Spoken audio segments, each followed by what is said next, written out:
BSSC और Bihar SI के लिए जो 50 क्वेश्चंस का इंपॉर्टेंट MCQ देख रहे हैं, उसमें आज हम लोग तीसरा सेट प्रैक्टिस कवर करेंगे। इससे पहले 2 सेट प्रैक्टिस को कवर करा दिया गया है। अगर आप नहीं देखे हैं तो लिंक आपको डिस्क्रिप्शन बॉक्स में मिल जाएगा या फिर आप लोग प्लेलिस्ट से जाके उसको देख सकते हैं। और अभी तक आप लोगों ने टेलीग्राम ग्रुप नहीं ज्वाइन किया है तो उसको ज्वाइन करिए। वहाँ पे ये सभी PDFs को अपलोड कर दिया जाता है, तो आपके लिए आसानी होगी वहाँ से पढ़ने में और समझने में। तो टेलीग्राम ग्रुप को बिल्कुल ज्वाइन करें। चलिए देखते हैं आज के पहले प्रश्न को। पहला प्रश्न क्या कह रहा है कि किस वाद में उच्चतम न्यायालय ने यह व्यवस्था दी कि प्रस्तावना संविधान का एक भाग है। तो यह जो दिया गया था वो केशवानंद भारती वाद में दिया गया था कि प्रस्तावना जो है वो संविधान का एक भाग है। इसका करेक्ट आंसर ऑप्शन C हो जाएगा। अगला क्वेश्चन देखते हैं हम लोग फ्रेंड्स। दूसरा क्वेश्चन है, निम्नलिखित में से कौन राज्यों के पुनर्गठन से संबंधित नहीं है। तो राज्यों के पुनर्गठन से संबंधित जो समिति नहीं है वो राजमन्नार समिति है।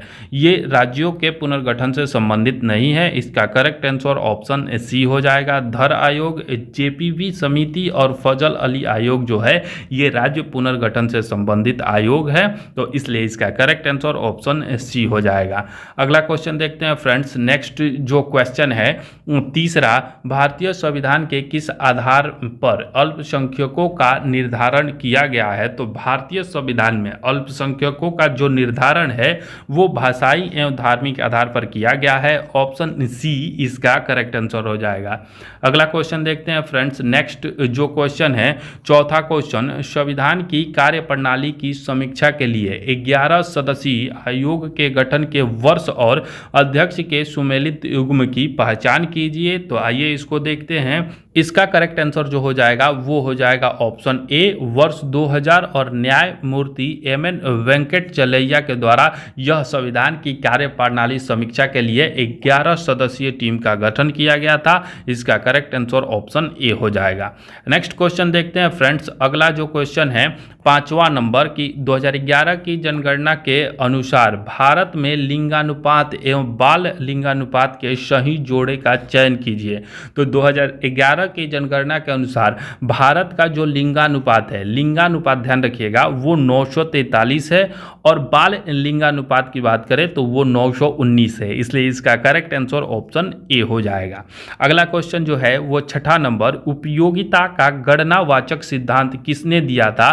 तो यह जो है उपयोगिता का गणनावाचक सिद्धांत जो है वो मार्शल के द्वारा दिया गया था। ऑप्शन B इसका करेक्ट आंसर हो जाएगा।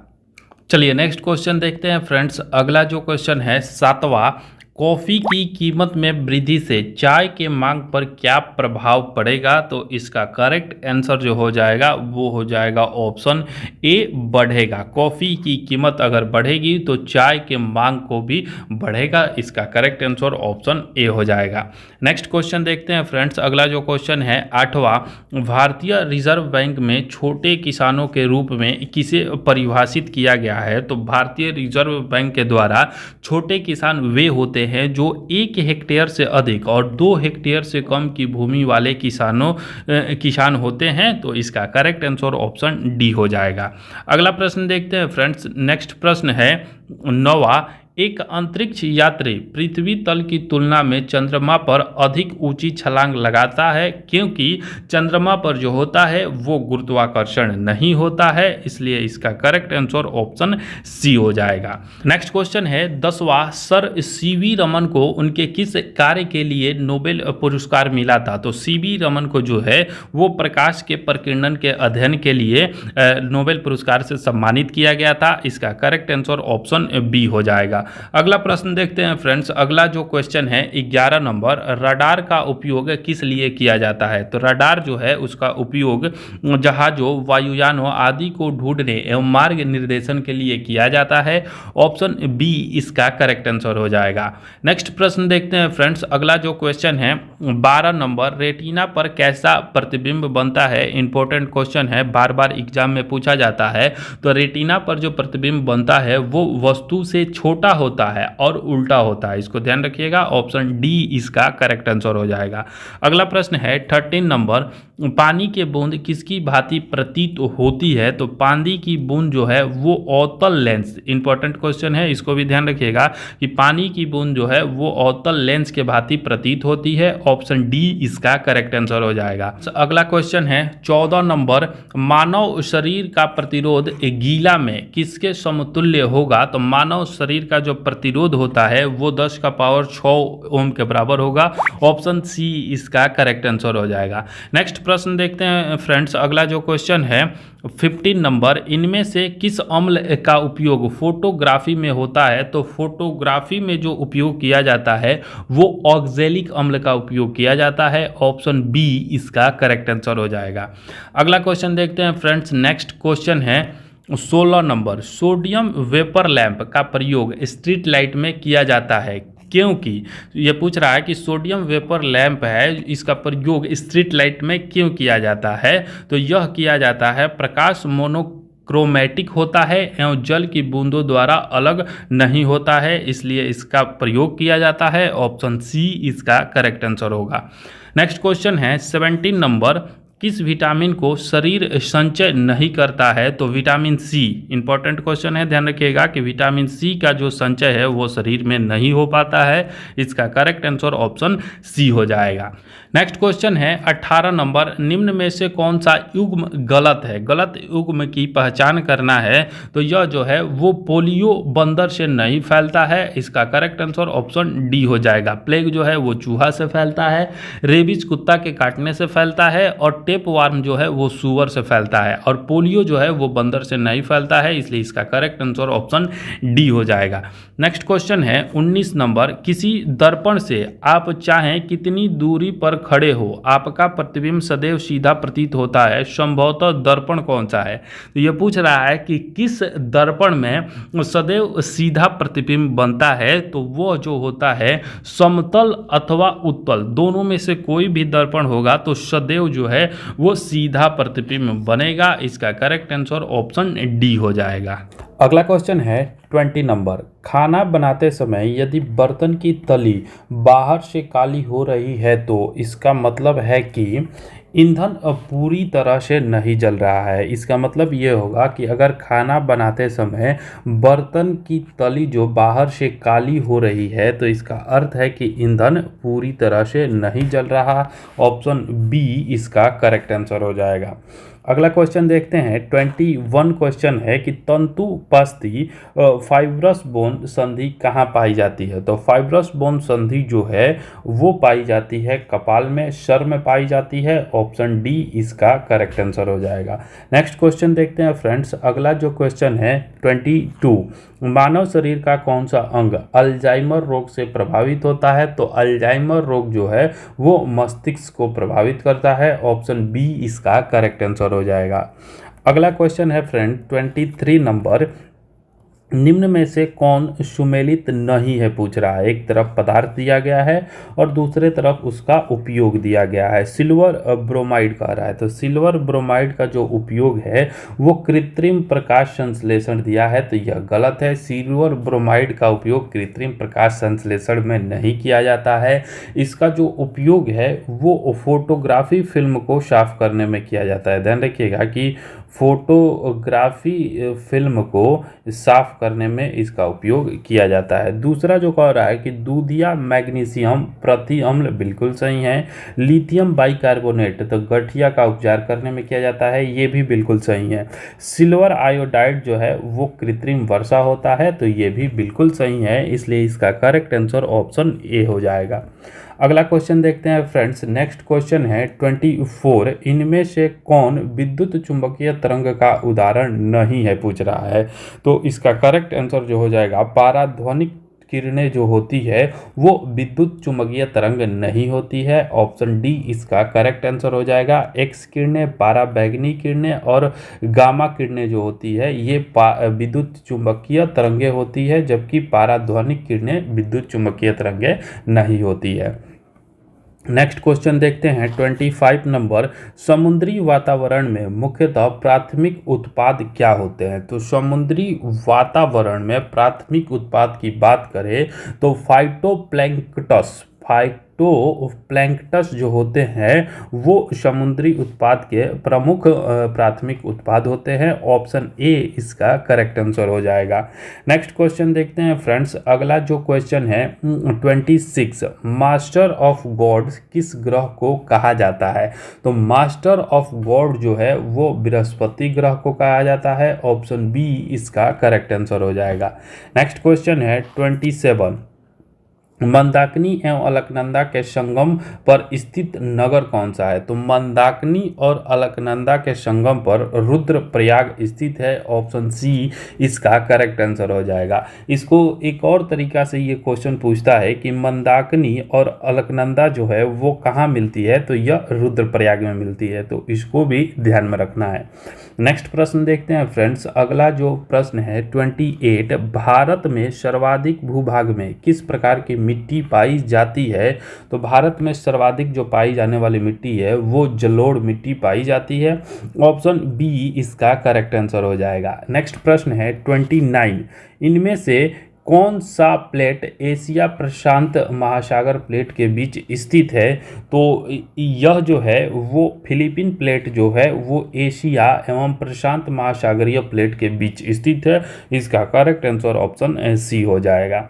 नेक्स्ट क्वेश्चन है 30, देवताओं का प्रिय धम्म विजय को ही श्रेष्ठ विजय समझता है, यह किस शासक के शिलालेख में वर्णित है? तो इसका करेक्ट आंसर हो जाएगा अशोक के 13वें मुख्य शिलालेख में यह वर्णित है। ऑप्शन सी इसका करेक्ट आंसर हो जाएगा। नेक्स्ट क्वेश्चन है फ्रेंड्स 31, मौलाना अबुल कलाम आज़ाद ने 1912 में एक उर्दू साप्ताहिक अल हिलाल शुरू किया। सरकार द्वारा उस पर प्रतिबंध लगाने के बाद अल बिलाग की स्थापना उन्होंने कब किया था? तो इसका करेक्ट आंसर हो जाएगा 1915 में। मौलाना अबुल कलाम आज़ाद के द्वारा 1912 में एक उर्दू साप्ताहिक पत्रिका अल हिलाल शुरू किया गया था और बाद में जब इसको बंद कर दिया गया तो अल बिलाग की स्थापना किया गया जो 1915 में किया गया था। अगला प्रश्न देखते हैं friends 32, the college of the Indian revolt निम्नलिखित में से किसकी एक पुस्तक है? इंपॉर्टेंट है, ध्यान रखिएगा कि the college of the Indian revolt जो पुस्तक है वो सैयद अहमद खान की पुस्तक है। ऑप्शन डी इसका करेक्ट आंसर हो जाएगा। अगला प्रश्न है 33, सुल्तान पृथ्वी पर ईश्वर का प्रतिनिधि है और उसका स्थान केवल पैगंबर के पश्चात है, यह कथन किस सल्तनत कालीन शासक का है? तो यह जो कथन है वो बलबन का कथन है। ऑप्शन ए इसका करेक्ट आंसर हो जाएगा। अगला क्वेश्चन देखते हैं फ्रेंड्स। नेक्स्ट क्वेश्चन है 34, रणजीत सिंह की राजनीतिक राजधानी लाहौर थी, किस नगर को उसकी धार्मिक राजधानी कहा जाता है? तो ध्यान रखिएगा कि रणजीत सिंह की राजनीतिक राजधानी लाहौर थी और उसकी धार्मिक राजधानी अमृतसर थी। इसका करेक्ट आंसर ऑप्शन ए हो जाएगा। अगला प्रश्न देखते हैं फ्रेंड्स। नेक्स्ट जो क्वेश्चन है 35, आधुनिक युग में पहली बार ब्राह्मी और खरोष्टी लिपियों को पढ़ने का श्रेय किसे दिया जाता है? तो सबसे पहले ब्राह्मी लिपि को जो पढ़ा था वो जेम्स प्रिंसिप के द्वारा पढ़ा गया था। ऑप्शन डी इसका करेक्ट आंसर हो जाएगा। 1782 ईस्वी में इसको पढ़ा गया था। ऑप्शन डी इसका करेक्ट आंसर हो जाएगा। नेक्स्ट प्रश्न देखते हैं फ्रेंड्स। अगला जो क्वेश्चन है 36, निम्नलिखित में से वह आयोग कौन सा है जिसमें सबसे पहले भारत में प्राथमिक एवं माध्यमिक शिक्षा पर ध्यान दिया था? तो भारत में प्राथमिक और माध्यमिक शिक्षा पर ध्यान देने वाला आयोग चार्ल्स वुड आयोग था। इसे चार्ल्स का वुड डिस्पैच के नाम से भी जानते हैं। ऑप्शन बी इसका करेक्ट आंसर होगा। वुड डिस्पैच को भारतीय शिक्षा का मैग्ना कार्टा, ध्यान रखिएगा कि मैग्ना कार्टा कहा जाता है, इसको भी ध्यान रखिएगा।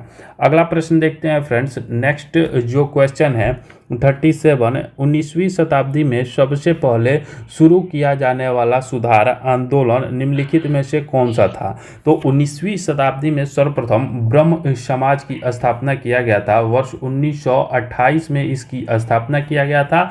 यह 19वीं शताब्दी का सबसे पहला सुधार आंदोलन है। राजा राम मोहन राय के द्वारा इसकी स्थापना किया गया था। ऑप्शन बी इसका करेक्ट आंसर हो जाएगा।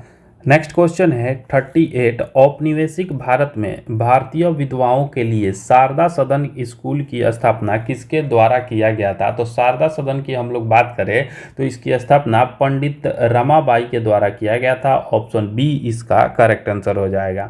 अगला क्वेश्चन देखते हैं फ्रेंड्स। नेक्स्ट क्वेश्चन है 39। अकबर के किस समकालीन शासक ने दिल्ली, आगरा और संभल पर अधिकार कर विक्रमादित्य की उपाधि धारण की थी? तो इसका करेक्ट जो आंसर हो जाएगा वो हो जाएगा ऑप्शन ए, हेमू जो है वो अकबर का समकालीन शासक था और दिल्ली, आगरा और संभल पर अधिकार किया और विक्रमादित्य की उपाधि धारण की थी। ध्यान रखिएगा कि हेमू जो है वो 14वां शासक था जिसने विक्रमादित्य की उपाधि धारण की थी। ऑप्शन ए इसका करेक्ट आंसर हो जाएगा।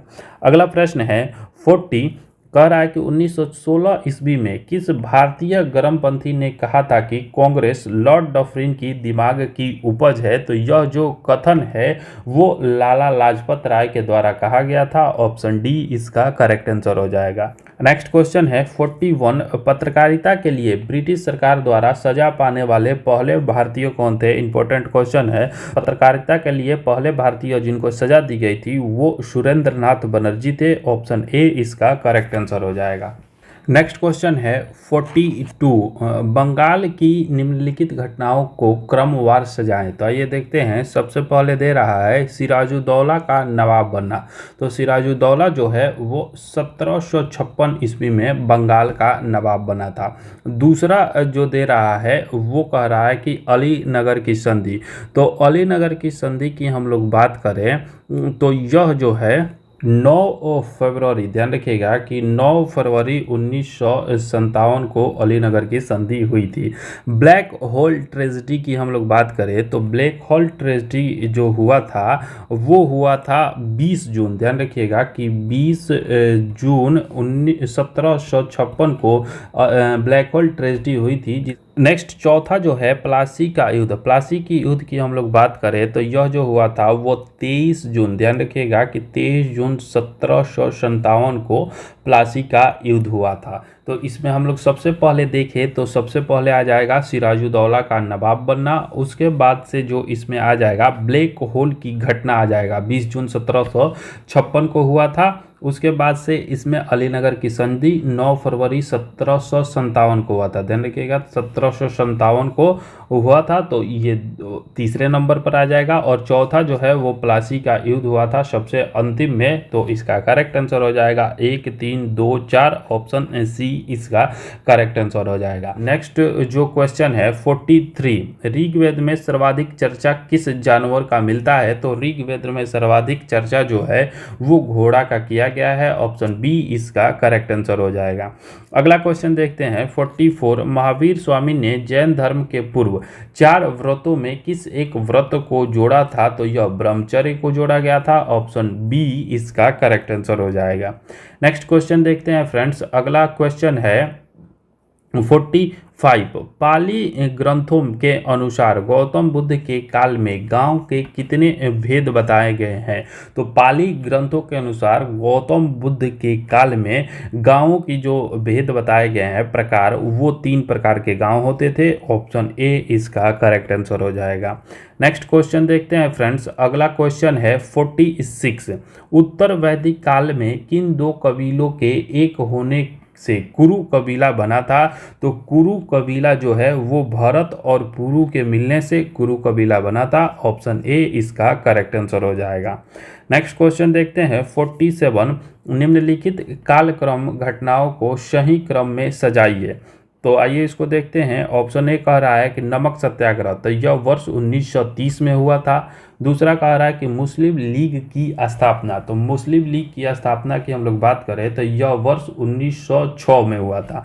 लखनऊ समझौता की बात करें 1916 में लखनऊ समझौता। चौथा बारदौली सत्याग्रह की बात करें तो यह वर्ष 1928 में हुआ था। और लाहौर अधिवेशन जो था वर्ष 1929 में हुआ था। तो इसको जब हम लोग क्रम वाइज सजाएंगे तो सबसे पहले जो हो जाएगा मुस्लिम लीग की स्थापना हो जाएगा। उसके बाद से लखनऊ अधिवेशन, लखनऊ समझौता हो जाएगा। लखनऊ समझौता के बाद से बारदोली सत्याग्रह हो जाएगा। बारदोली सत्याग्रह के बाद लाहौर अधिवेशन, और लाहौर अधिवेशन के बाद नमक सत्याग्रह। 2 3 4 5 1 इसका करेक्ट आंसर हो जाएगा। ऑप्शन डी 2 3 4 5 1 इसका सही जवाब हो जाएगा। नेक्स्ट क्वेश्चन है 48, जंतर मंतर का निर्माण किसने करवाया था? तो जंतर मंतर की हम लोग बात करें तो इसका निर्माण सवाई जय सिंह के द्वारा कराया गया था। ऑप्शन डी इसका करेक्ट आंसर हो जाएगा। नेक्स्ट क्वेश्चन है 49, अकबर द्वारा स्थापित अनुवाद विभाग में सबसे पहले किन पुस्तकों का अनुवाद किया गया था? तो इसमें जो है वो सिंहासन बत्तीसी, अथर्ववेद और बाइबिल का सर्वप्रथम अनुवाद किया गया था।